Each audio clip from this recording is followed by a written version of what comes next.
Hi, I'm Danielle Dietrich, and today's video is about what happens when a disadvantaged business enterprise loses its certification. So, if you are a DBE or an ACDBE, which is Airport Concession Disadvantaged Business Enterprise, so DBE program, but for airport concessions, you might be wondering, okay, if I have this DBE status and I lose it, whether it's based on no longer having control, or maybe you are exceeding the size standards, which is, yay, a great thing. That means your business is successful.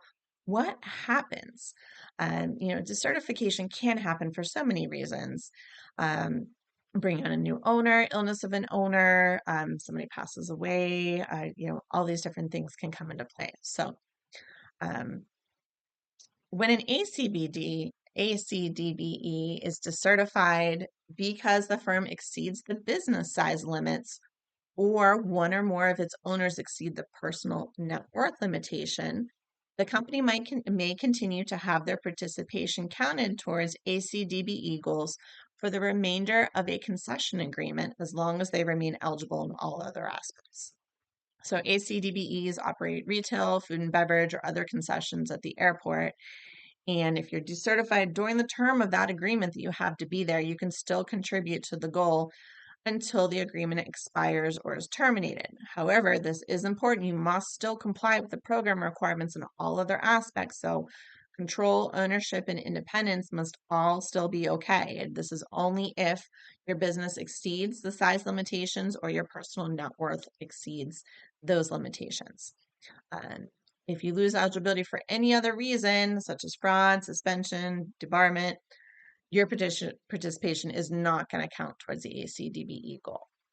So, decertified DBEs, so outside of the airport concession world, who participate in federally funded contracts, what happens when you're decertified depends on the timing and the reason for the decertification.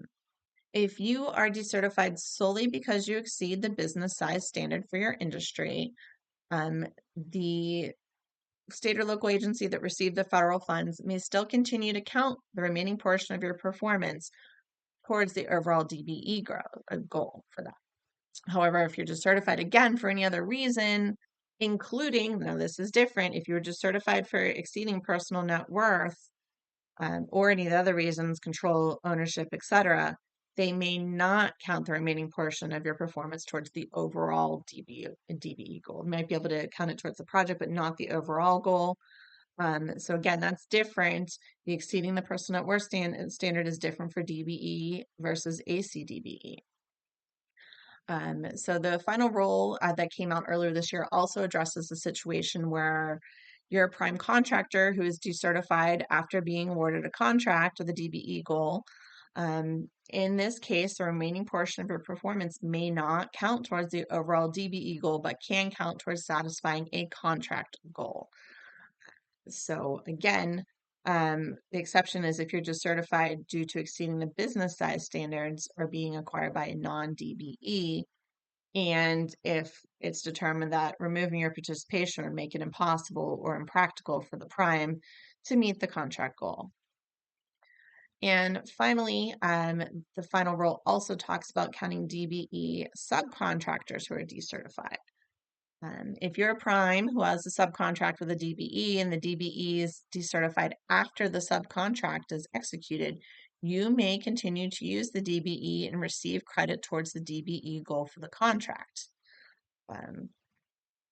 However, you can't extend or add work to that subcontract with the decertified DBE after you're notified of the decertification. So you can't be like, oh, wait, I want to get more and, count more. You can't do that unless you get a prior written consent from the recipient, like something that was going to happen anyway. Like, look, this is, we had this issue happen. We need them to fix it, etc.